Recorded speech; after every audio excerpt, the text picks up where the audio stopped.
Une honnête femme, je trouve des âmes plus droites que des lignes, aimant la vertu comme naturellement les chevaux trottent. Madame de Sévigné, 21 juin 1680. À Gaston Calmette, en souvenir de mon premier article paru au Figaro. Deuxième partie, le danger.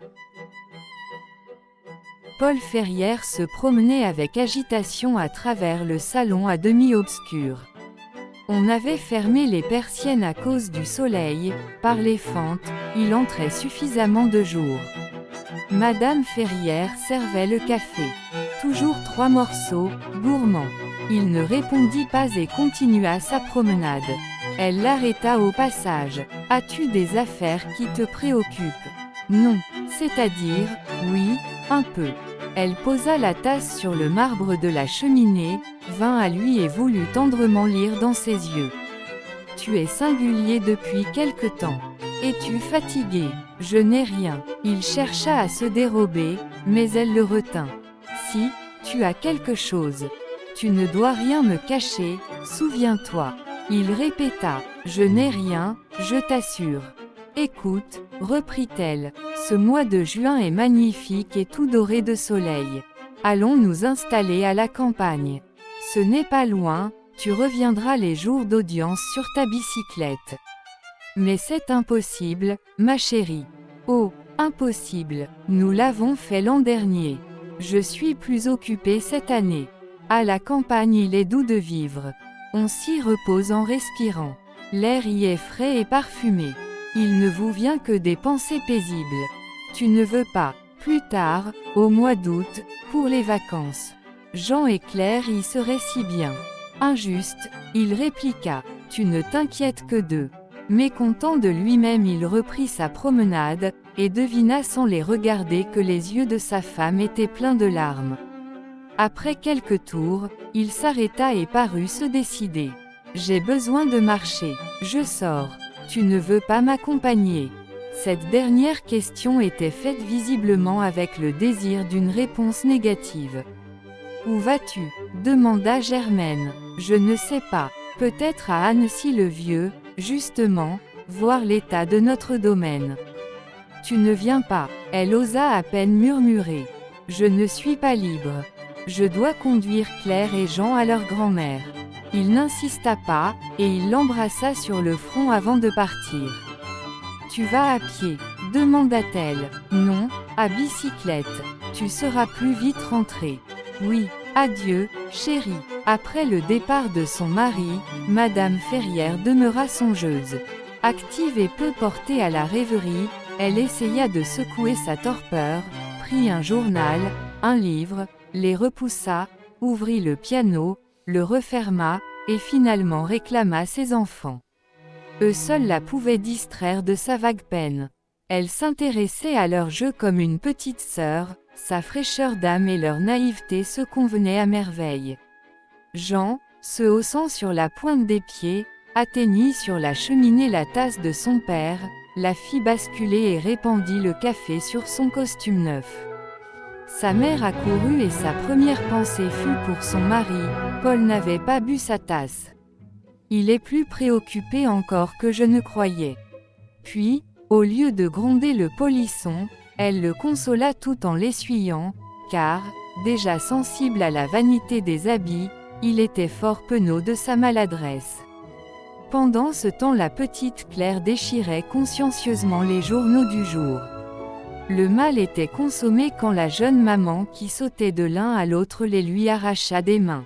« Mademoiselle, vous êtes une sotte, et vous, monsieur, un mauvais garnement. » Cette politesse inattendue eût été sans effet si les deux gosses n'avaient compris la désolation du cher visage dont ils connaissaient plus souvent les sourires que l'expression sévère.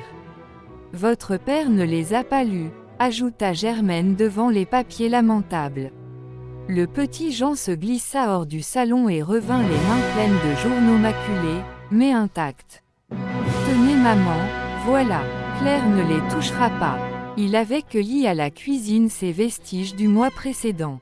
Cette ingénieuse idée fut l'occasion d'une réconciliation générale.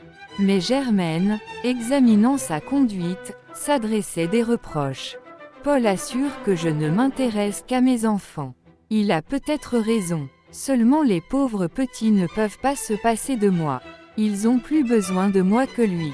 Et c'est encore lui que j'aime en eux. Moins généreuse pour elle-même, elle se promit d'être plus attentive à l'avenir. Autrefois, dans les premiers temps de notre mariage, nous sortions ensemble. Nous nous promenions tous les jours. Maintenant je ne l'accompagne plus. Il me le propose encore de temps à autre, et je n'accepte jamais. Tout à l'heure encore il me l'a proposé. J'aurais dû l'accompagner aujourd'hui. Elle fit une petite moue. Par exemple, il n'a guère insisté. Mais j'ai refusé si souvent. Elle regarda la pendule. Il est parti depuis 1 heure. Si j'allais le rejoindre, je le rencontrerais à son retour, sur la route d'Annecy-le-Vieux. Quelle bonne surprise il aurait. Je lui dirais, le temps me durait de te voir. Il me répondra, petite fille. Mais il sera flatté. Elle pressa le bouton de la sonnette électrique. Françoise, dit-elle à la bonne, c'est vous qui conduirez Jean et Claire chez leur grand-mère. Je suis obligée de sortir. Vous aurez bien soin d'eux. Vite elle revêtit sa robe de linon blanc et se coiffa d'un chapeau que bordait une guirlande de roses. Il aime cette fringue, et je veux lui être agréable. Quelquefois il se plaint que je me néglige, c'est que j'use de vieux corsages afin de pouvoir m'occuper à l'aise des enfants. Contente de son idée, elle se hâtait et se livrait à de petits calculs sur la distance. Il faut 1 heure pour arriver à notre maison de campagne. Lorsqu'il me verra venir sur la route, il se demandera quelle est cette belle dame. Si j'avais consenti à apprendre la bicyclette quand il me l'a offert, je le rejoindrais bien plus tôt. C'est ma mère qui m'en a dissuadé, elle trouve que pour une femme ce n'est pas convenable. Elle esquissa un geste qui signifiait qu'elle n'avait aucun avis au sujet des convenances mondaines. Un dernier coup d'œil à la glace, uniquement pour juger de la satisfaction de son mari, un dernier baiser à ses enfants, et elle descendit l'escalier. À la porte de sa maison elle rencontra Monsieur Arten qui ne put se tenir de la complimenter, n'était-ce pas un des privilèges de son âge? Vous êtes belle comme le printemps. Et vous ne craignez pas d'affronter le soleil. Avec une certaine fierté elle répondit au vieillard. Je vais rejoindre mon mari. De son pas onduleux et rapide elle s'engagea bientôt dans l'avenue du Paquier dont les platanes aux larges feuilles font un chemin d'ombre entre Annecy et Albigny. Elle savait que sur sa machine Paul prenait habituellement cette route. Elle suivait du côté du lac la contre-allée que recouvrent aussi les branches légèrement inclinées vers le sol. Dans l'éclat du jour les eaux paraissaient presque sans couleur, et les montagnes qui les entourent disparaissaient dans cette brume bleuâtre qui est le signe du beau temps. À peine la presqu'île de Duin, avec son château blanc et ses arbres verts, tranchait-elle à l'horizon sur cette teinte uniforme et vague du lac, du rivage et du ciel. Les matins et les soirs distribuent seuls une lumière favorable et diverse au paysage d'été qui semble, au milieu de la journée, se dissoudre dans la chaleur et le rayonnement du soleil. Quand Germaine parvint à la hauteur de la préfecture, elle fut saluée par Madame Etry et Marola qui ouvraient la grille de la cour. Ces dames s'avancèrent à sa rencontre. Interrogée sur le but de sa promenade, elle répéta son explication. Je vais rejoindre mon mari, loin d'ici, à notre propriété d'Annecy-le-Vieux. En effet, dit la préfète, nous avons vu passer tout à l'heure Monsieur Ferrière sur sa bicyclette. Et Madame Marola ajouta, la jolie Berthe de Chéran le suivait de près. Elle examinait avidement le visage de Madame Ferrière qui n'exprimait que la plus complète indifférence. En voilà une qui ne craint pas le soleil, constata Madame Etry, désireuse d'atténuer les propos de sa compagne. Mais celle-ci murmura encore, ni le plaisir. Madame Ferrière, sans comprendre l'allusion, rougit un peu, car elle détestait la médisance. Comme elle allait continuer son chemin, La préfète eut pitié d'elle et, soit par bonté naturelle, soit par un effet de la protection générale qu'elle accordait aux choses de l'amour, soit par goût des solutions pacifiques, elle tenta de la retenir. Écoutez, madame, il fait vraiment trop chaud pour marcher. Venez vous reposer à la préfecture. Je vous remercie, répondit madame Ferrière, mon mari m'attend. Le croyez-vous? Fit madame Marola d'un ton mielleux qui ne paraissait pas insolent. Madame Etry réitéra son invitation. Sur un nouveau refus, elle proposa. Alors revenez en ville avec nous. C'est plus court. Germaine n'accepta pas, et même, un peu gênée de cette insistance, elle précipita la séparation. Ces dames la regardèrent s'éloigner sans bouger de place. Quand elle fut à quelque distance, madame Etry, indulgente aux aventures et plus disposée à les servir qu'à s'en servir, sermonna sa puritaine compagne. Pourquoi troubler ce jeune cœur, madame? Laissez à tout le monde la liberté de se divertir. La vie n'est-elle pas assez triste déjà? Oh, madame, y pensez-vous, une créature comme cette Berthe de Chéran, la laisser jouir en paix de ses liaisons impudiques? Dans notre monde, ce n'est pas déshonorant. La préfète respectait l'aristocratie jusque dans ses mauvaises mœurs. Seul le manque de tenue l'affligeait. Madame Marola la rappela rudement à plus de sévérité, mais ses rugueux accents glissèrent sur cette âme complaisante. Vous savez que madame Ferrière ignore tout. Elle est heureuse, et Paul Ferrière est un bon mari. Un bon mari, l'amant de cette drôlesse. Vous avez de ces mots. Laissons les gens tranquilles et ne nous mêlons pas de leurs affaires. Et pour satisfaire sa curiosité, madame Etry ajouta. Enfin ils ne se rencontreront pas, c'est le principal. Et, ils se rencontreront. Les deux femmes, baissant la voix, se rapprochèrent. On prétend, insinua madame Marola, qu'il reçoit sa maîtresse à la campagne.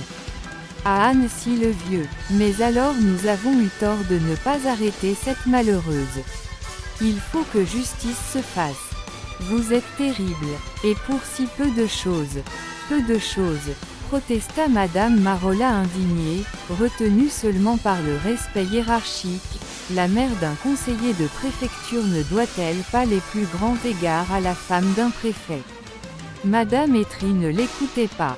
Fâchée de rencontrer un mélodrame où elle ne voyait d'habitude qu'une comédie, elle suivait avec ennui la silhouette décroissante de madame Ferrière sous les arbres de l'avenue. Comment prévenir la pauvre femme? Elle était déjà si loin, et il faisait si chaud. On ne pouvait songer à la rejoindre. Il est trop tard, fit observer judicieusement madame Marola dont les yeux brillaient de plaisir. C'est dommage, conclut madame Etry, qui leva les bras au ciel, puis cessa bientôt de se tracasser pour un malheur domestique qui, en somme, ne la regardait point. Et la première ajouta pour elle-même. Sûrement ils seront pinces. Madame Ferrière n'avait prêté aucune attention aux méchants propos qu'elle avait entendus. Sa droiture et la simplicité de son cœur la garantissaient contre le soupçon. La vie lui apparaissait aussi régulière et facile que cette large avenue qu'elle suivait de son pied léger. Elle gardait cette candeur qui donne longtemps à certaines femmes un air de jeune fille, ne préférait-elle pas, d'ailleurs, la conversation de ses enfants à tous les problèmes psychologiques et à tous les petits potins du monde. Le lac immobile et blanc reflétait l'éclat du soleil. À peine au bord un imperceptible remous distinguait Ilco de la rive. Vu de l'ombre épaisse des platanes, le paysage semblait par contraste plus clair et plus vaporeux. Germaine ne s'intéressait pas à ces effets de lumière trop crus. Elle profitait de l'ombre pour accélérer le pas. Elle souriait. Elle était contente, par cette belle journée d'été, de marcher à l'air libre et d'aller vers son mari qu'elle avait quitté soucieux et qui serait joyeux de la revoir. Comme les femmes heureuses, elle bornait l'univers avec son amour, et de son amour elle ne séparait pas les deux chers visages de Claire et de Jean, qui en étaient l'image resplendissante et l'immortelle jeunesse. SNR la route. Elle donna des sous à de petits bohémiens qui lui tendaient avec des cris des bouquets de fleurs des champs. Et comme, par un pieux égoïsme, elle rapportait toute chose à son bonheur de famille, elle trouva dans le spectacle de ces gamins déguenillés et malingres une occasion nouvelle de remercier Dieu. De quoi ne remercierait-elle pas le Seigneur? Elle récapitula sa vie entière, dans un élan de gratitude, et n'y trouva que la joie. Elle tenait pour rien les soins qu'elle avait prodigués à son père dans sa dernière maladie, son dévouement filial, et toutes les nuits blanches passées à veiller ses enfants. De son abondante félicité, dont le sentiment lui remplissait les yeux de larmes, elle attribuait tout le mérite à son mari. Et pourtant, ce Paul adoré, elle ne l'avait pas épousé sans difficulté. De bonne famille et de bel avenir, bien apparenté et brillant dans le monde, il répondait trop exactement à l'idéal de toutes les jeunes filles pour qu'elle n'eût pas tout de suite été conquise. Et sa mère, enjôlée elle aussi, l'accueillait favorablement. Mais son père, moins accessible à tant de séduction, s'inquiétait de la réputation galante du jeune homme. Il redoutait sa légèreté, et cette chance qui le suivait avec une docilité stupéfiante, qui écartait de lui tous les obstacles et s'obstinait à servir son talent, à mettre en valeur ses aptitudes. La vie, songeait le vieillard, lui a été jusqu'ici trop facile. Elle n'a pas trempé son caractère. Il n'a connu que le succès. Je ne veux pas que le bonheur de ma fille ne dépende que d'une suite de hasards heureux. Ne vois-tu pas, disait sa femme, qu'il aime notre enfant.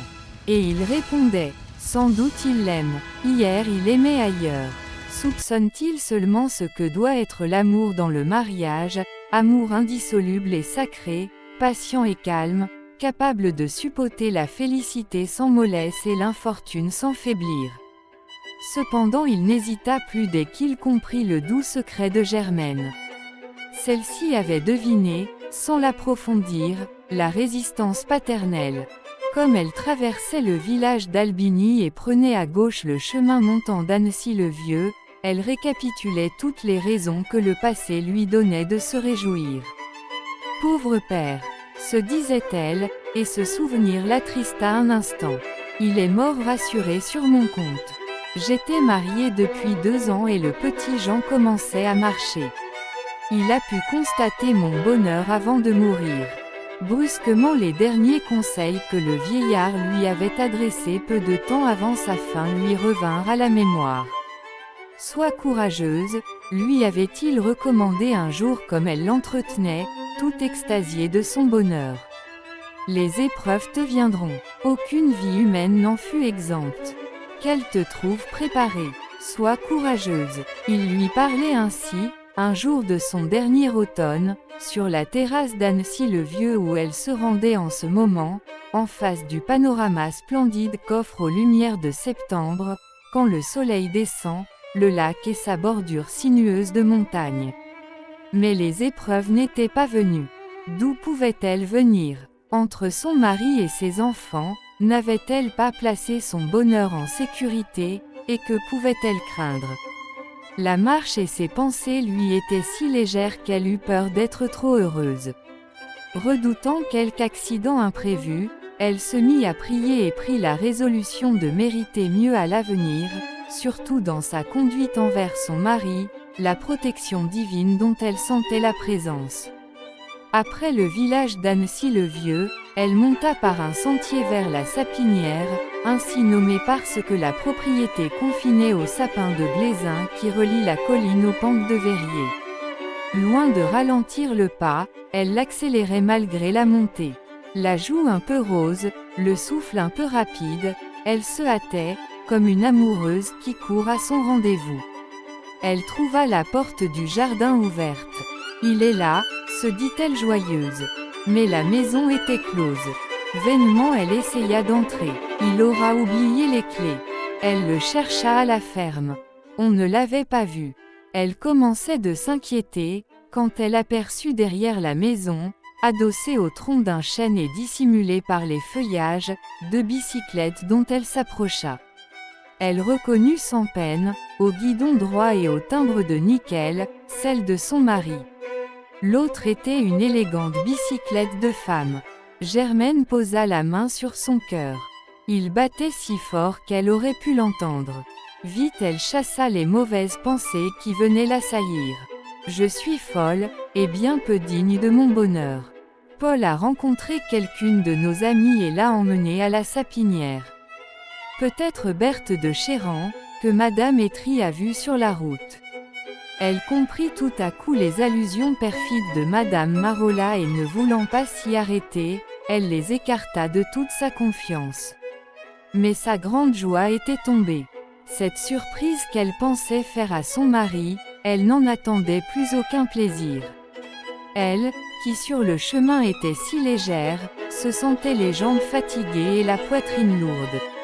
Cependant elle continuait à pas ses recherches et se demandait sans inquiétude, mais avec ennui. Où sont-ils? Si la vidéo vous plaît ou encore vous a-t-elle été utile, veuillez nous faire signe dans le commentaire et abonnez-vous, pour ne pas rater la suite. N'oubliez pas de nous laisser un pouce bleu pour nous encourager.